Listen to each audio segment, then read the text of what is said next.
O diabo levou-me a fazê-lo. Fortalecei-vos no Senhor e na força do seu poder. Revesti-vos de toda a armadura de Deus, para que possais estar firmes contra as astutas ciladas do diabo. Efésios, capítulo 6, versículos 10 e 11. Foi um momento que jamais esquecerei.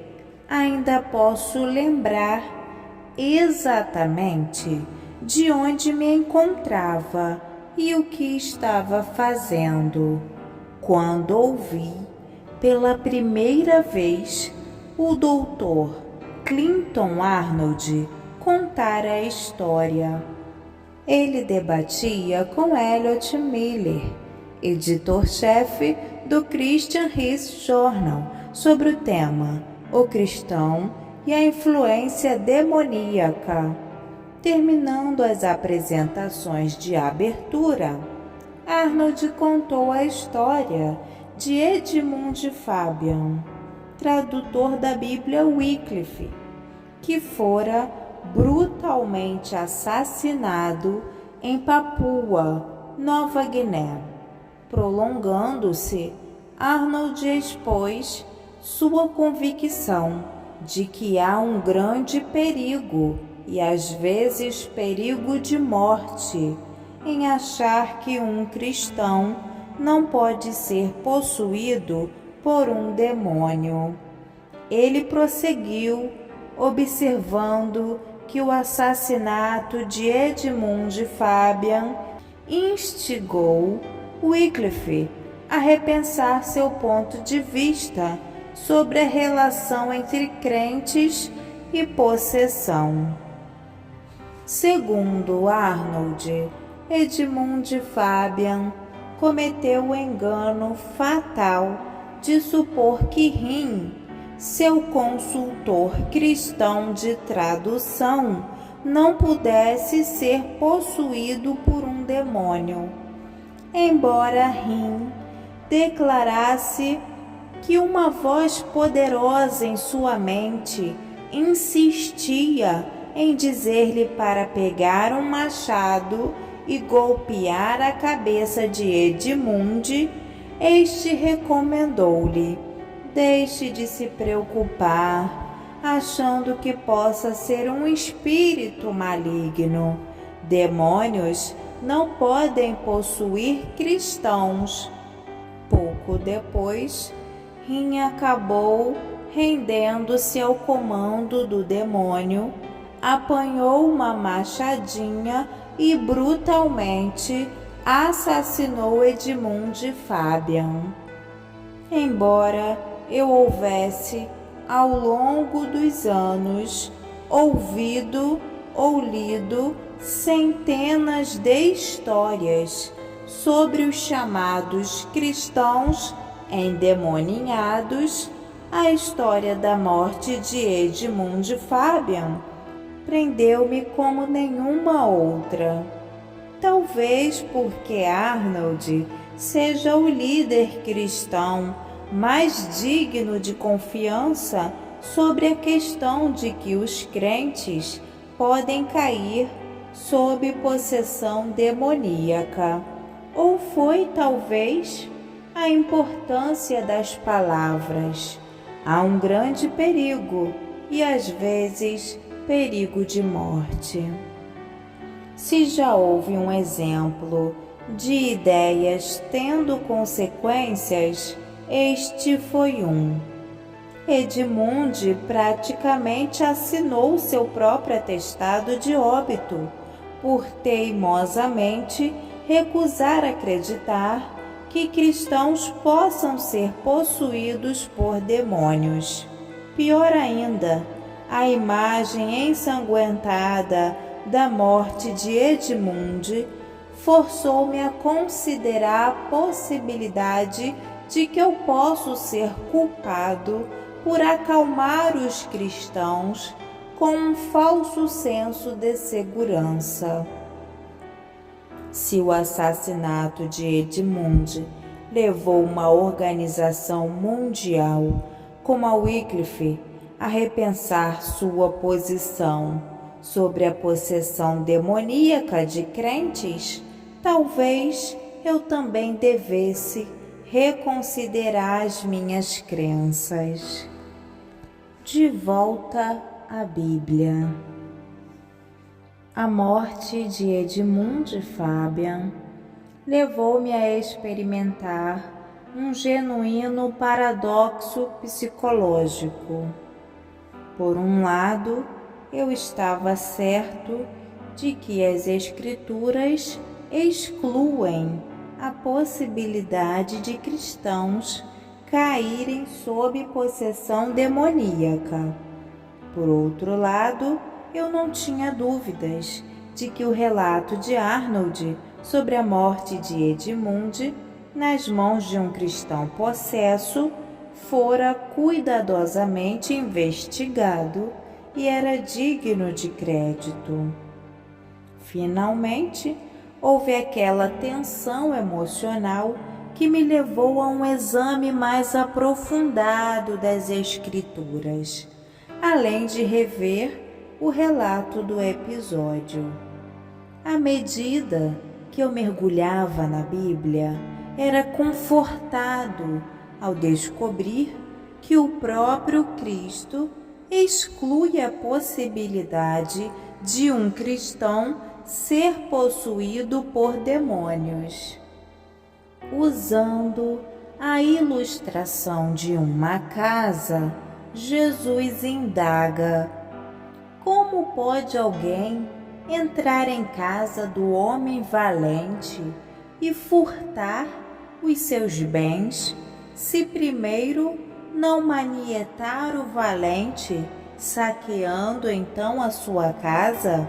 Mateus, capítulo 12, versículo 29. No caso de uma pessoa possuída por demônios, o homem forte é obviamente o diabo. No crente, habitado pelo Espírito, contudo, o homem forte é Deus. A força do argumento de Cristo leva inexoravelmente à conclusão de que para os demônios possuírem um crente, eles teriam primeiro que atacar aquele que o habita, isto é, o próprio Deus. Jesus forneceu um argumento que leva à dedução ao frisar: e quando o espírito imundo tem saído do homem, anda por lugares áridos, buscando repouso, e não o encontra, então diz: voltarei para minha casa donde saí, e voltando, acha-a desocupada, varrida e adornada. Então vai e leva consigo outros 7 espíritos piores do que ele, e entrando, habitam ali, e são os últimos atos desse homem piores do que os primeiros. Mateus capítulo 12, versículos 43 ao 45. ênfase do autor. A questão aqui é clara e precisa. Se não estamos ocupados pelo Espírito Santo, sujeitamo-nos à possibilidade de ser habitados por demônios. Se, por outro lado, a nossa casa é a habitação de Cristo, o diabo não acha lugar em nós. Ademais, descobri no Evangelho de João um argumento igualmente incontestável contra a possessão de cristãos. Os judeus estavam mais uma vez acusando Jesus de estar possuído por um demônio. Em vez de evitar as acusações, ele rebateu seus acusadores usando a razão. A essência de seu argumento é: eu não tenho demônio, antes honro a meu Pai. João capítulo 8, versículo 49. Portanto, é impossível se enganar quanto à questão. Ser possuído por demônios e honrar a Deus são situações distintas. Finalmente, enquanto eu fluía através das páginas das Escrituras, não surgiu um único exemplo de cristão endemoniado. Em vez disso, o ensinamento consistente da Palavra de Deus é que os cristãos não podem ser controlados contra a sua vontade por possessão demoníaca. O princípio é perfeitamente seguro. Se você é um seguidor de Jesus Cristo, o próprio Rei habita em você. Veja João capítulo 14, versículo 23 e Romanos capítulo 8, versículos 9 ao 17. E você pode descansar seguro de que maior é o que está em vós do que o que está no mundo.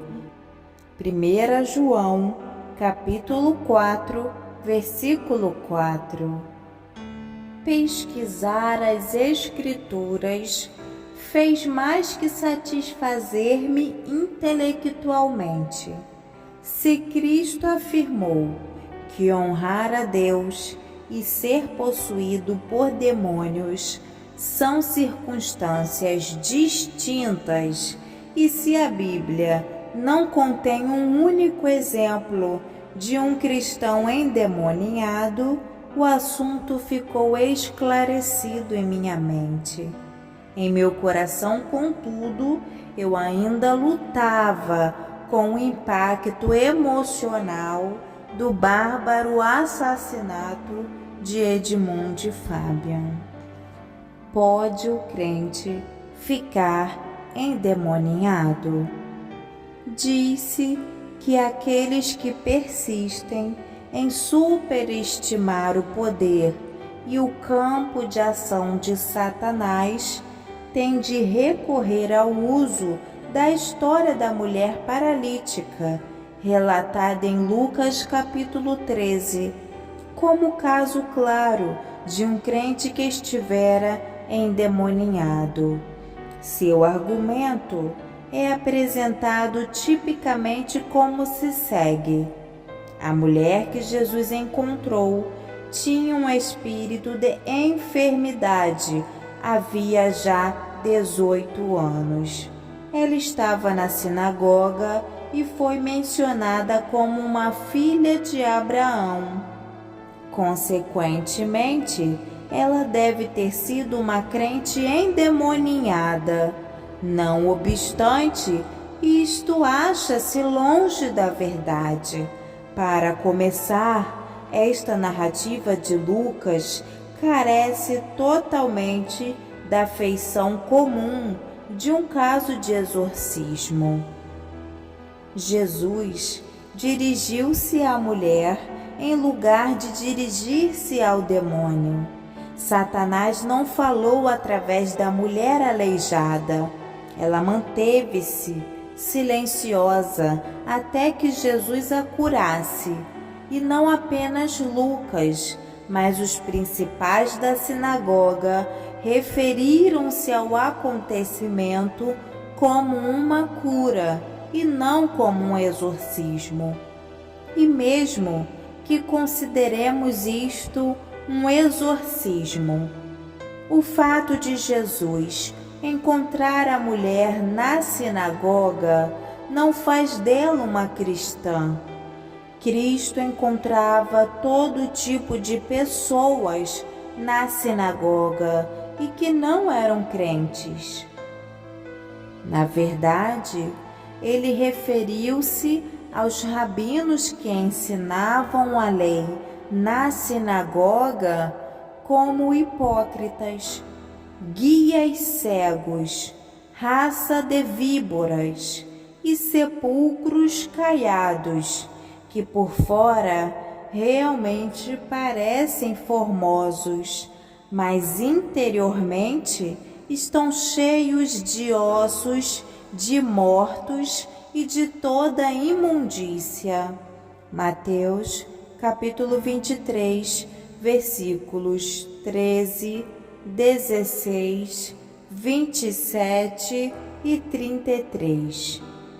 Além do que o fato de Jesus referir-se a ela como filha de Abraão não faz dela necessariamente uma cristã possessa. O Senhor referiu-se a Zaqueu como filho de Abraão, apesar de claramente ele não ser um crente naquele momento. Lucas, capítulo 19, versículo 9. Na realidade, a frase filha de Abraão não implica nada mais que descendência física, conforme as Escrituras explicitamente ensinam. Nem todos os que são descendentes de Abraão têm a fé que ele possuía. Romanos, capítulo 9, versículos 7 e 8. Mateus, capítulo 3, versículo 9. A história da graça. Fiquei fascinado ao assistir ao vídeo intitulado Através de Tudo Aquilo com Jesus, no qual Grace Fabian conta a história do assassinato de seu marido. Uma coisa impressionou-me mais que tudo. Os Fabians podiam ser qualquer coisa, menos cristãos dados ao sensacionalismo. Ao contrário, eram sem dúvida firmemente enraizados nas Escrituras. Esta impressão foi ainda mais reforçada quando tive o privilégio de falar pessoalmente com Grace. Em vez de estar fixada no poder de Satanás para possuir os crentes, ela focava o poder de Deus para sustentar-nos em meio ao sofrimento.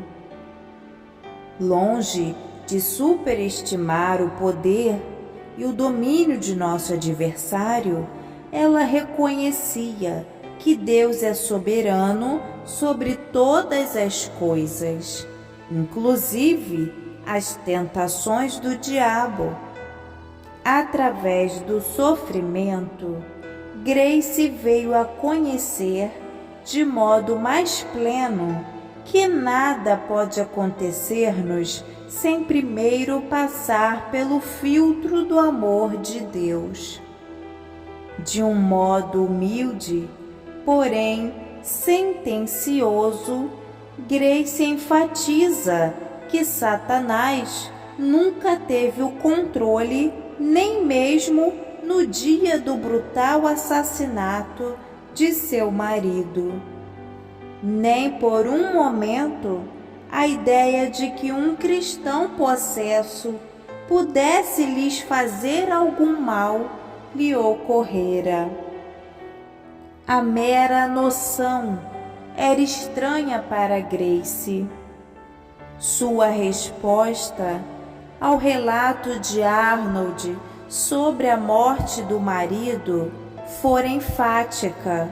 Não, não, exclamara ela. Simplesmente não é verdade. Eu não sei de onde veio essa história. Odeio quando alguém escreve isso e nunca chequei suas fontes. Além disso, Grace deixou claro que uma vez que Arnold não tinha um conhecimento direto do assassino de Edmund, não possuía bases sobre as quais determinar se ele era endemoniado. De modo inverso, Grace, que tivera com ele contato direto, declarou: não acredito que o homem que matou meu marido estivesse possesso. Ele é um esquizofrênico.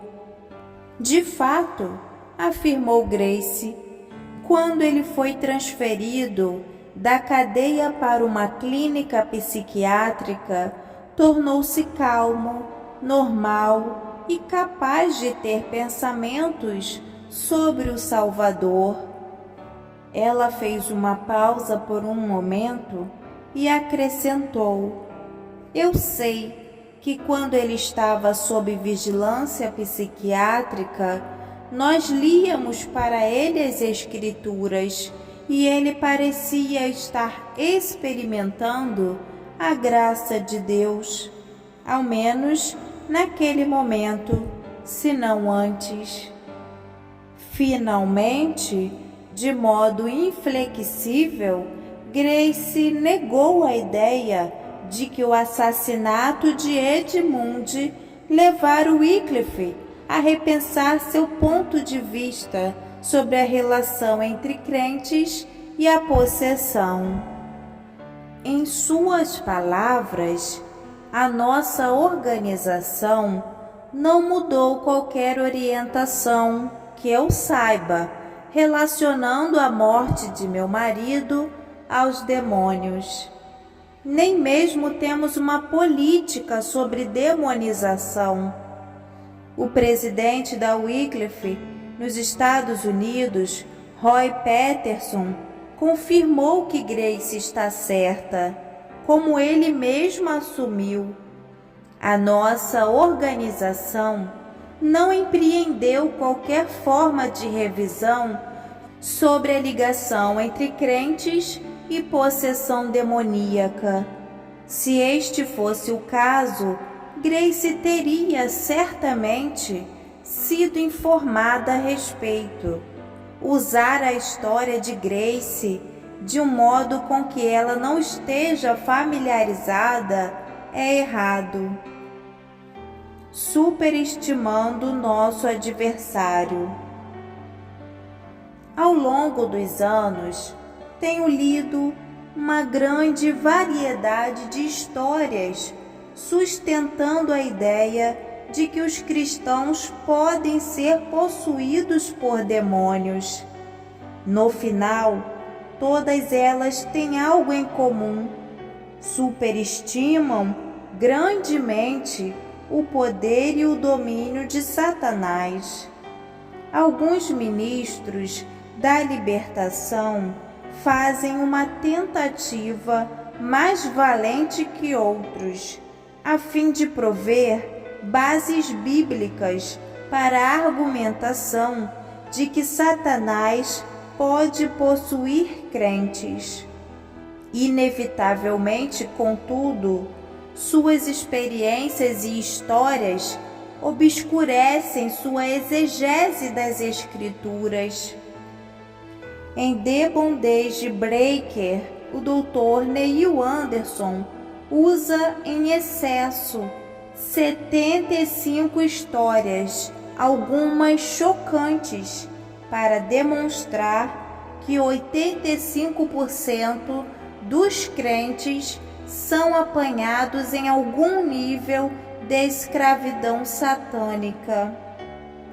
De igual modo, em 3 Crucial Questions about Spiritual Warfare, 3 questões cruciais sobre guerra espiritual. Arnold busca responder à indagação: pode um cristão ser possuído por demônios? Começando com 3 histórias extraordinárias. Além disso, numa versão ligeiramente mais dramática do assassinato de Edmund, ele emprega a história noticiada de uma mulher que fora subjugada e violentada por um demônio, e a história registrada de um homem cujo casamento foi maravilhosamente salvo por Cristo, mas a quem o demônio da raiva ainda leva ao descontrole toda vez que discute com a esposa. O que estas histórias têm em comum é que elas superestimam enormemente o poder e a autoridade de Satanás. Demônios sexuais são os recorrentes na mitologia medieval, e homens temperamentais precisam enxergar a realidade de que a desculpa "o diabo levou-me a fazê-lo" é pouco mais que um conveniente pretexto para pecar. Conquanto tornou-se moda honrar o diabo com cada tentação que enfrentamos, devemos estar sempre cientes de que a guerra espiritual envolve tanto o mundo quanto a carne. Como Paulo deixou claro em sua epístola aos Efésios, somos às vezes derrotados em nossa guerra espiritual porque seguimos o curso deste mundo e os desejos da nossa carne. Efésios capítulo 2, versículos 2 e 3. Sugerir que um cristão pode ser controlado contra sua vontade a ponto de assassinar um outro crente é um exemplo quintessencial de superestimação de nosso adversário. Igualmente, a ideia de que um demônio pode morder, escrever num espelho embaçado de banheiro ou violentar sexualmente um ser humano tem mais em comum com a mitologia grega que com a visão cristã. Inventar demônios da luxúria, demônio das drogas ou demônios da ira é, na melhor das hipóteses, um exemplo de ênfases mal colocadas e, na pior, uma ilustração de como a desculpa "o diabo levou-me a fazê-lo" tornou-se a teologia prevalecente de uma subcultura cristã que busca desesperadamente bodes expiatórios. Em patente contraste, a teologia cristã opõe-se à possibilidade de um cristão ser, contra sua vontade, possuído e controlado por demônios. Portanto, quando Jesus ensinou os discípulos a orar, e não nos induzas à tentação, mas livra-nos do mal, salientou a tentação e não a possessão, como meio pelo qual o diabo nos atrai. Enquanto a libertação devota crédito ao diabo por motivações assassinas, sensações sexuais e ira desenfreada, o Senhor Jesus deixa claro que os maus pensamentos, mortes, adultérios, prostituição, furtos, falsos testemunhos e blasfêmias procedem do coração. Mateus capítulo 15, versículo 19. As palavras do Mestre ecoam pelos corredores do templo com acuidade profética. O homem bom, do bom tesouro do seu coração, tira o bem, e o homem mau, do mau tesouro do seu coração, tira o mal, porque da abundância do seu coração fala a boca. Lucas capítulo 6, versículo 45. Assim sendo, antes de tratar da armadura, que é a nossa proteção na guerra invisível, o apóstolo Paulo primeiro adverte os crentes quanto à superestimação do poder de Satanás em supor que ele possa possuir e controlar-nos contra nossa vontade. Uma perspectiva apropriada sobre a guerra espiritual é focada sobre o poder de Deus e não sobre as manobras de Satanás. No demais, irmãos meus, fortalecei-vos no Senhor e na força do seu poder. Revesti-vos de toda a armadura de Deus, para que possais estar firmes contra as astutas ciladas do diabo. Efésios capítulo 6, versículos 10 e 11. Embora o nosso adversário ande em derredor, bramando como leão, buscando a quem possa tragar, 1 Pedro capítulo 5, versículo 8, ele é, acima de tudo, um leão numa correia, cujo comprimento é determinado pelo Senhor.